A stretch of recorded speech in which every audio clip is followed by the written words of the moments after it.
Hello students, welcome to my YouTube channel Sanneet Rai tutorial classes. तो आप सब कैसे हैं? उम्मीद करता हूं आप अपने परिवार के साथ स्वस्थ होंगे और अपने ऑनलाइन क्लास के साथ मस्त होंगे। तो चलिए स्टार्ट करते हैं आज का अपना नया टॉपिक, नया चैप्टर, जिसका नाम है रिप्रोडक्शन इन एनिमल। इस चैप्टर में हम लोग ये पढ़ेंगे कि आखिर रिप्रोडक्शंस क्या होते हैं और रिप्रोडक्शन के कुल कितने टाइप्स होते हैं।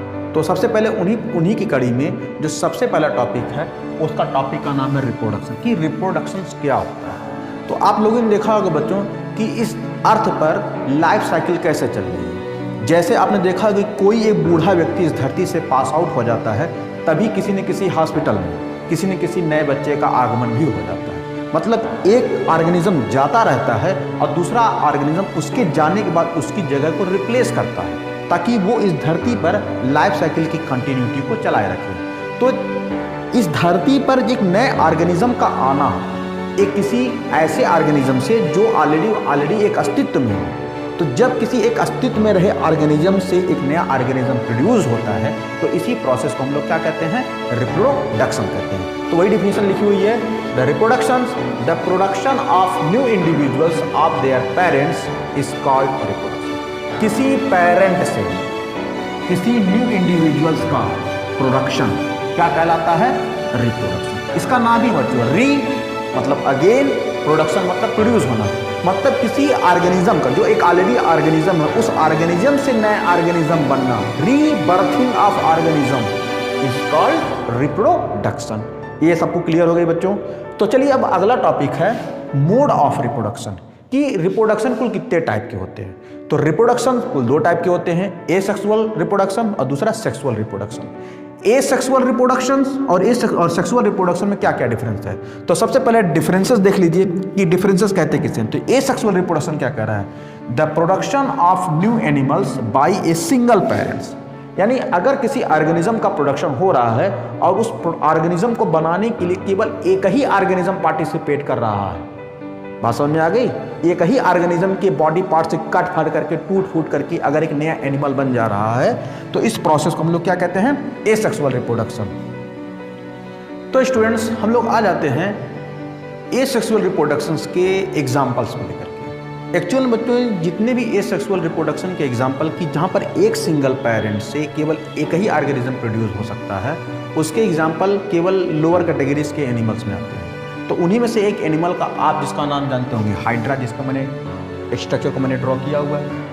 हाइड्रा एक सेलेंट्रेट कैटेगरीज का एक एनिमल है जो करीब 1 से 1.5 सेंटीमीटर लंबा होता है, जो पानी में पाया जाता है।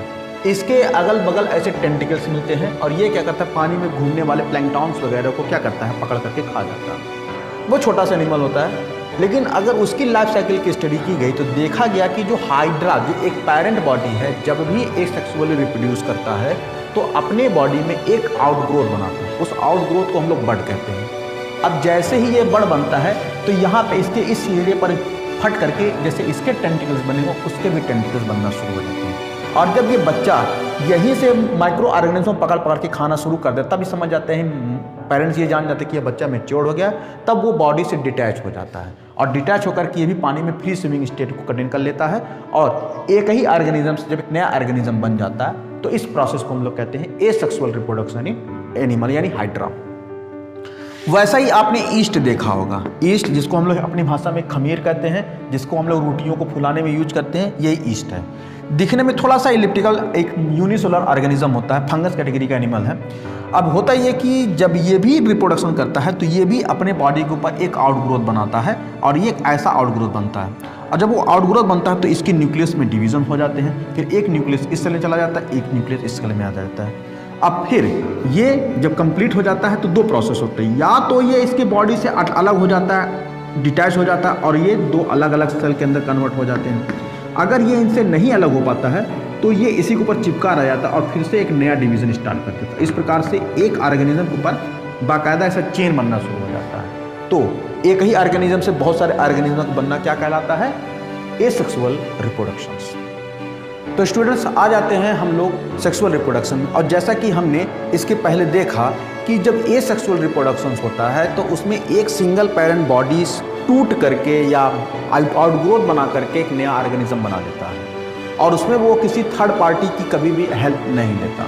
लेकिन कुछ ऐसे भी ऑर्गेनिज्म होते हैं कि बिना किसी सेकंड पार्टी के हेल्प के कोई ऑर्गेनिज्म बन नहीं सकता।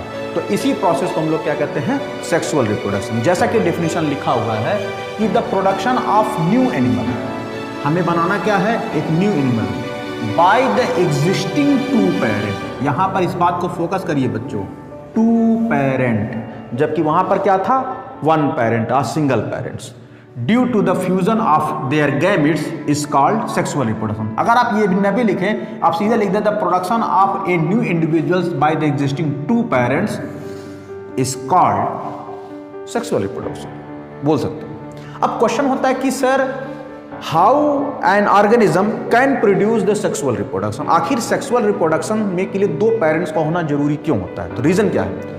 एक्चुअली जब भी आप सेक्सुअल रिप्रोडक्शन की बात करते हैं तो हम बात करते हैं ऑर्गेनिजम्स की। अब ये प्लांट हो सकता है, एनिमल हो सकता है, चाहे प्लांट हो चाहे एनिमल हो, उनके अंदर अगर सेक्सुअल रिप्रोडक्शन करना है तो उनका जो बॉडी होता है वो डायमॉर्फिक हो जाता है। अब आप कहेंगे सर डायमॉर्फिक क्या होता है? डाई मतलब होता है दो, मॉर्फिक मतलब होता है मॉर्फोलॉजी, यानी वो ऑर्गेनिज्म ही दो अलग अलग सेक्स कैरेक्टर में बट जाता है। एक कैरेक्टर को हम लोग मेल कहते हैं और एक कैरेक्टर को हम लोग फीमेल कहते हैं। दोनों एक सिंगल स्पीसीज ही होती है, लेकिन उनके सेक्स के आधार पर हम उनको दो भागों में बांट देते हैं। तो जिसके अंदर टेस्टिस होता है उनको हम मेल कहते हैं, और जिनके अंदर ओवरी होता है उन्हें हम फीमेल कहते हैं। Is that clear? ऑर्गेनिज्म ही दो अलग अलग ऑर्गेनिज्म में कन्वर्ट हो जाता है, एक को मेल कहते हैं और एक को फीमेल कहते हैं। अब होता है कि how this process takes place, तो होता है कि मेल का जो टेस्टिस होता है वो टेस्टिस स्पर्म का फॉर्मेशन करता है, और स्पर्म को हम लोग क्या कहते हैं, गैमेट कहते हैं। तो अभी आपने यहां पर लिखा the fusion of there gamete, तो यही गैमेट कि टेस्टिस से जो पार्ट आइसोलेट होकर के बनते हैं उनको हम लोग गैमेट कहते हैं। उसी तरह से ओवरी से जो पार्ट आइसोलेट होकर के बनते हैं हम लोग उसको ओवा कहते हैं। Is that clear? अब देखिए एक मजे की बात क्या होती है, हम सभी जानते हैं, अगर इन ह्यूमन कैटेगरीज की बात करें तो हम सभी जानते हैं ह्यूमन में टोटल नंबर ऑफ क्रोमोसोम्स 46 होते हैं, जैसा कि मैंने आपको प्रीवियस वीडियो में बनाया था, ये भी 46 होते हैं। लेकिन जब भी एक मैन से स्पर्म का फॉर्मेशन होता है तो इस गैमेट में नंबर ऑफ क्रोमोसोम की संख्या केवल और केवल 23 हो जाती है, मतलब नंबर ऑफ क्रोमोसोम्स आधा हो गया। तो अगर मेल गैमेट में यही होता है तो फीमेल गैमेट में भी यही होता है, मतलब नंबर ऑफ क्रोमोसोम्स आधा हो जाएगा। और जब ये दो आधे आधे क्रोमोसोम्स फ्यूज करते हैं तब ये जाइगोट बनते हैं, और जब जाइगोट बनते हैं तो इसमें फिर 46 क्रोमोसोम्स हो जाते हैं। तो आप देख रहे हैं कि जब स्पर्म और ओवा जो 23 क्रोमोसोम्स को कंटेन करते हैं, जब फ्यूज करते हैं तो फिर से 46 क्रोमोसोम्स हो जाते हैं। तो fusion of male gamete and female gamete to form an zygote, such a process is called fertilization. मतलब आप कह सकते हैं the fusion process between the sperm and ova is called fertilization. मतलब जब स्पर्म और ओवा आपस में फ्यूज करते हैं तो इनके फ्यूजन के रिजल्टेंट में जो गैमेट बनता है, जो रिजल्टिंग प्रोडक्ट होता है, उन्हें हम लोग क्या कहते हैं, जाइगोट। Is it clear? तो स्टूडेंट्स हम लोग आ जाते हैं कि टाइप्स ऑफ फर्टिलाइजेशन की स्टडी की। ये टाइप्स ऑफ फर्टिलाइजेशन क्या होते हैं, कैसे होते हैं, इनके बारे में जानना है। तो देखिए अभी तक हम लोगों ने देखा कि यूनियन ऑफ गैमेट्स, मतलब फ्यूजन ऑफ गैमेट्स, जिनमें से एक मेल गैमेट हो एक फीमेल गैमेट हो, इनके फ्यूजन से जो बनता है उसको हम लोग क्या कहते हैं, ऑर्गेनिजम्स कहते हैं। तो वहाँ पर आपने देखा था कि जब मेल और फीमेल गैमेट आपस में फ्यूज किए थे तो अंतिम प्रोडक्ट क्या बना था, जाइगोट बना था। अब ये जो जाइगोट बना था तो उसके भी फ्यूजन के भी टाइप हो गए।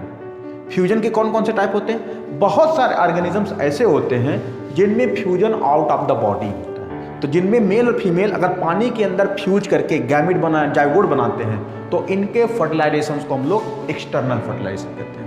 लेकिन वहीं पर बहुत सारे ऑर्गेनिजम्स ऐसे होते हैं जिसमें मेल और फीमेल गैमेट का जो फ्यूजन होता है वो एनिमल के बॉडी के अंदर होता है, तो उन लोगों को हम लोग कहते हैं इंटरनल फर्टिलाइजेशन कहते हैं। एग्जाम्पल के तौर पे मैंने यहाँ पर देखिए डिफिनेशन में लिखा है कि fusion of gamete takes place out of the body. Example के तौर पे मैंने दिया था फिश और फ्रॉग का एग्जाम्पल। ये दो ऐसे वर्टिब्रेट हैं लेकिन इनमें मेल और फीमेल गैमेट के fusion out of the body होता है। होता क्या है कि जिस वक्त फीमेल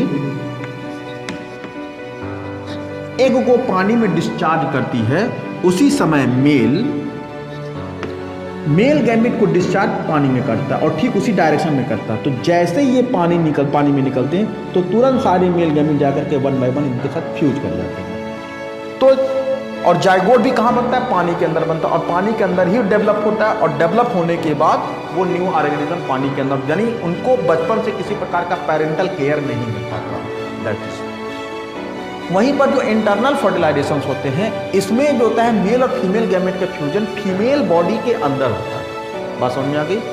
और फीमेल बॉडी के अंदर होता है तो फीमेल क्या करती है? फीमेल उन ऑर्गेनिज्म को अपने बॉडी के अंदर रख करके 9 मंथ का डेवलपमेंट देती है। अलग अलग ऑर्गेनिज्म में अलग अलग होते हैं, जिसको गेस्टेशन पीरियड कहते हैं। जैसे ह्यूमन के केस में बात करें तो 9 मंथ का, चूहे के केस में बात करेंगे तो 1 दिन का, और अलग अलग एनिमल में वो अलग अलग दिन के होते हैं। तो वहाँ पर फ्यूजन मतलब होता है कि फ्यूजन बॉडी के अंदर हो, तो हम लोग कहते हैं इंटरनल फर्टिलाइजेशन। अब वहीं पर आपने देखा होगा कि कुछ ऑर्गेनिज्म का जन्म अंडों से होता है और कुछ ऑर्गेनिज्म का जन्म गर्भ से होता है। तो जिन ऑर्गेनिज्म का जन्म अंडों से होता है उनमें आते हैं रेप्टाइल्स और एप्स। बर्ड्स, जिसको हम एप्स लिखे हैं, ये बर्ड्स कहलाते हैं। तो बर्ड और रेप्टाइल्स, रेप्टाइल मतलब जितने रेंगने वाले एनिमल, जैसे सांप, कछुआ, रेप्टाइल्स, गिरगिट, छिपकली, इन सब अंडे देते हैं। तो जितने रेंगने वाले एनिमल हैं और जितने उड़ने वाले एनिमल हैं, ये सब अंडे देते हैं। इनमें फ्यूजन बॉडी के अंदर होता है, लेकिन उस फ्यूजन के रिजल्टेंट में उसके फ्यूजन के चारों तरफ एक कवरिंग जम जाती है, तो वो बनता है एग। लेकिन जो मैमल्स होते हैं, इनके कैटेगरी में स्पेशल केस होते हैं कि यहाँ पर एनिमल बर्थ होता है और एनिमल का जो डेवलपमेंट होता है वो ह्यूमन बॉडी के अंदर होता है। यहाँ पर एनिमल बॉडी के अंदर और ये एनिमल, और यहाँ पर development out of the body. यहाँ पर फीमेल अंडे दे करके उस एनिमल अंडे को प्रोटेक्ट करती है और यहाँ पर एनिमल का प्रोटेक्शन बॉडी के अंदर ही होता है। तो इस ऐसे एनिमल जो अपने कंप्लीट डेवलपमेंटल प्रोसेस को बॉडी के अंदर पूरा करते हैं और जन्म लेने एक कंप्लीट डेवलप्ड चाइल्ड के रूप में जन्म लेते हैं, वे भी पैरस कहलाते हैं। यहाँ पर एनिमल का डेवलपमेंट और प्रोसेसर बॉडी के बाहर होता है और जब बॉडी के बाहर होता है तो ये